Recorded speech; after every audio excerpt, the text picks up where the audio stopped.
नमस्कार दोस्तों, स्वागत है आपका अपने YouTube channel future academy Chhapra पे। आज की इस वीडियो में हम देखने वाले हैं कुछ बहुत ही महत्वपूर्ण प्रश्न जो कि विविध होंगे। विविध अर्थात हर प्रकार के सब्जेक्ट हो सकते हैं इसमें, चाहे वो साइंस हो या सोशल साइंस हो या स्टैटिक हो या करंट अफेयर्स हो, हर प्रकार के प्रश्न आपको इसमें देखने को मिल सकते हैं।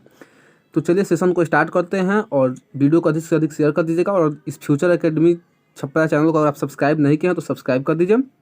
तो चलिए सेशन को स्टार्ट करते हैं और देखते हैं आज के हमारे प्रश्न, जो कि कुल 30 प्रश्न इस सेशन में आपको देखने को मिलेंगे जो कि बहुत ही इंपॉर्टेंट होंगे। चलिए देखते हैं पहला प्रश्न है हमारा श्रीलंका का राष्ट्रपति कौन है। तो हमारा उत्तर हो जाएगा गोतबया राजपक्षे। गोतबया राजपक्षे जो है वर्तमान में श्रीलंका के राष्ट्रपति हैं। दूसरा प्रश्न देखते हैं सुगौली की संधि किनके बीच हुई थी। तो जब भारत अंग्रेजों का अधीन था उस समय ईस्ट इंडिया कंपनी ने नेपाल के साथ एक संधि की थी जो कि सुगौली की संधि के नाम से जाना जाता है, जिसके कारण आज भी भारत और नेपाल के बीच कभी कभी विवाद रहता है। ठीक, चलिए तीसरा प्रश्न देखते हैं चौरी चौरा हत्याकांड किस स्थान पर हुआ था। तो उत्तर प्रदेश के गोरखपुर जिले में चौरी चौरा एक जगह था जहाँ पे एक पुलिस स्टेशन था, जहाँ पे लोगों ने उस पुलिस स्टेशन में ही आग लगा दिया था, जिसके कारण लगभग उसमें 10 पुलिस अधिकारी जो थे वे मारे गए थे। तो और इस हत्याकांड के कारण ही महात्मा गांधी ने असहयोग आंदोलन जो चला रहे थे उसको वापस वे ले लिए थे। ठीक, तो इस बात को भी याद रखिएगा। चलिए अब नेक्स्ट देखते हैं। अगला चौथा प्रश्न है हमारा महात्मा गांधी को सर्वप्रथम राष्ट्रपिता किसने कहा था। तो हमारा उत्तर हो जाएगा सुभाष चंद्र बोस ने महात्मा गांधी को सर्वप्रथम राष्ट्रपिता कहा था। अगर बात की जाए कि गांधी जी को सर्वप्रथम महात्मा किसने कहा था तो हमारा उत्तर हो जाएगा रविंद्रनाथ टैगोर। ठीक, अगर महात्मा की बात की जाए तो रविंद्रनाथ टैगोर ने कहा था, अगर राष्ट्रपिता की बात की जाए तो सुभाष चंद्र बोस ने कहा था। चलिए पांचवा प्रश्न देखते हैं असहयोग आंदोलन के शुरू होने के समय भारत का वायसराय कौन था। तो असहयोग आंदोलन जो कि गांधी जी के द्वारा चलाया गया था, तो जब इन्होंने असहयोग आंदोलन को शुरू किया उस समय भारत का वायसराय कौन था। तो हमें उत्तर हो जाएगा लॉर्ड चेम्सफोर्ड। लॉर्ड चेम्सफोर्ड उस समय भारत का वायसराय था। अगला प्रश्न देखते हैं राज्य विधान परिषद का प्रावधान संविधान के किस अनुच्छेद में है। तो जैसे पहले आप जान लीजिए राज्य विधान परिषद होता क्या है। जैसे संसद में आप जानते होंगे एक होता है लोकसभा और एक होता है राज्यसभा। ठीक, तो लोकसभा का जो चुनाव होता है ये प्रत्यक्ष रूप से होता है, जिसमें जनता वोट करती है, जिसके द्वारा सांसद चुनकर लोकसभा में जाते हैं। ठीक, लेकिन राज्यसभा का जो चुनाव होता है यह प्रत्यक्ष रूप से होता है। वैसे ही कुछ राज्यों में विधानमंडल में एक विधान सभा होता है और एक विधान परिषद होता है। तो जो विधान सभा होता है उसमें हमारे विधायक चुन के जाते हैं जो कि प्रत्यक्ष रूप से वे निर्वाचित होते हैं, लेकिन विधान परिषद जो होता है उसमें ही अप्रत्यक्ष रूप से वे निर्वाचित होते हैं, उसके जो सदस्य होते हैं। तो कुछ राज्यों में, सभी राज्यों लगभग शायद 5 या 6 राज्यों में ही इस तरह का प्रावधान है। तो वही बात की गई है कि वह संविधान के किस अनुच्छेद में इस बात की चर्चा की गई है कि राज्य विधान परिषद का गठन किया जा सकता है। तो हमारा उत्तर हो जाएगा अनुच्छेद 171। अनुच्छेद 171 में इस बात का व्याख्या है, इस बात की चर्चा है कि राज्य विधान परिषद का गठन किया जा सकता है। चलिए अब नेक्स्ट 7वां प्रश्न देखते हैं उच्च न्यायालय के न्यायाधीश को उसके पद एवं गोपनीयता की शपथ कौन दिलाता है। यानी कि आसान भाषा में बोले तो जो हाई कोर्ट का जज होता है वो किसके समक्ष शपथ लेता है। तो हमारा उत्तर हो जाएगा राज्यपाल। उस राज्य का जो राज्यपाल होगा उसके समक्ष वो शपथ लेगा। नेक्स्ट प्रश्न देखते हैं भारत में नया राज्य बनाने के लिए भारत के संविधान के किस अनुसूची को संशोधित किया जाता है। तो हमें आंसर हो जाएगा पहली अनुसूची। पहली अनुसूची जो है उसको संशोधन किया जाएगा, लेकिन ये पहली अनुसूची में जो संशोधन किया जाता है इसको संविधान संशोधन नहीं माना जाता है। ये बात हमारे संविधान के आर्टिकल 4 में भी इस बात को लिखा गया है कि इसको संविधान संशोधन नहीं माना जाएगा। ठीक, चलिए अब नेक्स्ट देखते हैं नमदफा नेशनल पार्क किस राज्य में है। तो हमें उत्तर हो जाएगा अरुणाचल प्रदेश। अरुणाचल प्रदेश में नमदफा नेशनल पार्क स्थित है। चलिए नेक्स्ट 10वां प्रश्न देखते हैं भारतीय रिजर्व बैंक की स्थापना कब हुई थी। तो हमारा उत्तर हो जाएगा 1935 ईस्वी में हंटर कमीशन की सिफारिश पर भारतीय रिजर्व बैंक की स्थापना की गई थी। नेक्स्ट प्रश्न है भारत में पहला सूफी संत कौन था। तो हमारा उत्तर हो जाएगा ख्वाजा मोइनुद्दीन चिश्ती। ख्वाजा मोइनुद्दीन चिश्ती जो थे ये भारत में पहले सूफी संत थे। नेक्स्ट प्रश्न देखते हैं 12वां प्रश्न द फ्यूचर ऑफ इंडिया पुस्तक का लेखक कौन है। तो हमारा उत्तर हो जाएगा विमल जलान। विमल जलान जो हैं द फ्यूचर ऑफ इंडिया पुस्तक के लेखक हैं। नेक्स्ट 13वां प्रश्न देखते हैं झूलन गोस्वामी का संबंध किस खेल से है। तो बहुत ही इजी प्रश्न है, क्रिकेट से झूलन गोस्वामी का संबंध है, एक फास्ट बॉलर है ये। अगला प्रश्न है आगा खां पैलेस कहाँ है, तो हमारा उत्तर हो जाएगा पुणे में। आगा खां पैलेस जो है ये पुणे में है।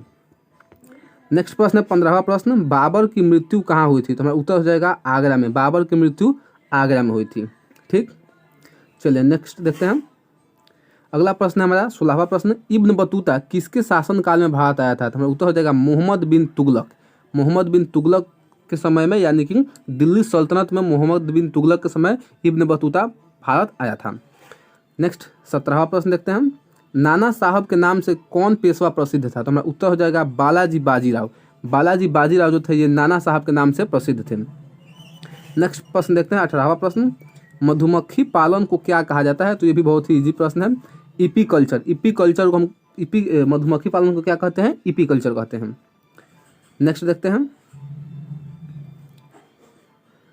19वां प्रश्न, भारतीय दंड संहिता कब लागू हुआ था। भारतीय दंड संहिता यानी कि आईपीसी, नाम सुने होंगे आप, आईपीसी इंडियन पैनल कोड। ठीक, जिसमें किसी भी गलती, किसी भी अपराध के लिए सजा जो मुकर्रर होती है ये आईपीसी के ही थ्रू होती है। और ये कब लागू हुआ था, तो 1862 में जो अंग्रेजों ने आईपीसी लागू किया था, अभी तक भारत में वही चल रहा है। ठीक, तो याद कीजिएगा कि जो आईपीसी जो है कब लागू हुआ था, तो 1862 ईस्वी में आईपीसी यानी कि भारतीय दंड संहिता को लागू किया गया था। नेक्स्ट प्रश्न है 20वां प्रश्न, महाभारत के रचनाकार कौन थे, तो हमारा उत्तर हो जाएगा वेद व्यास। बहुत ईजी प्रश्न है, वेद व्यास जो थे महाभारत के रचनाकार थे। नेक्स्ट 21वां प्रश्न देखते हैं, पौधों में जल का परिवहन किसके माध्यम से होता है, तो ये भी बहुत ही इंपॉर्टेंट और बहुत ईजी है। हमारा उत्तर हो जाएगा जाइलम। जाइलम के थ्रू पौधों में जल का परिवहन होता है। ठीक, चलिए नेक्स्ट प्रश्न देखते हैं हम। अगला प्रश्न हमारा, शिवाजी के अष्टप्रधान मंत्रिमंडल में सर्वोच्च कौन होता था। शिवाजी का जो मंत्रिमंडल होता था उसको अष्टप्रधान कहते थे। तो पहले इस बात को याद रख लीजिए, जो शिवाजी का मंत्रिमंडल था उसको क्या कहते थे, अष्टप्रधान। अब उस मंत्रिमंडल में सबसे सर्वोच्च यानी सबसे जो पद जो था, किसका सबसे ऊंचा पद था, तो हमें उत्तर हो जाएगा पेशवा। ठीक, पेशवा इक्वल टू आप प्रधानमंत्री बोल सकते हैं। ठीक, चलिए नेक्स्ट देखते हैं हम 23वां प्रश्न, रूस का राष्ट्रीय खेल क्या है, तो हमारा आंसर हो जाएगा शतरंज। रूस का राष्ट्रीय खेल क्या है, शतरंज है। नेक्स्ट देखते हैं 24वां प्रश्न, मनुष्य में ध्वनि की श्रव्यता का परिसर कितना होता है, यानी कि मनुष्य कितनी आवृत्ति तक के ध्वनि को, आवाज को सुन सकता है, तो हमारा उत्तर हो जाएगा 20 से लेकर 20,000 हर्ट्ज तक। 20 से लेकर 20,000 हर्ट्ज तक अगर ध्वनि हो तो उतना तक इंसान सुन सकता है। अगर 20,000 से अधिक आवृत्ति वाला हो जाए तभी इंसान नहीं सुन सकता है, और 20 से कम हो जाए तभी नहीं सुन सकता है, यानी कि 20 से लेकर 20,000। ठीक, चलिए नेक्स्ट प्रश्न देखते हैं।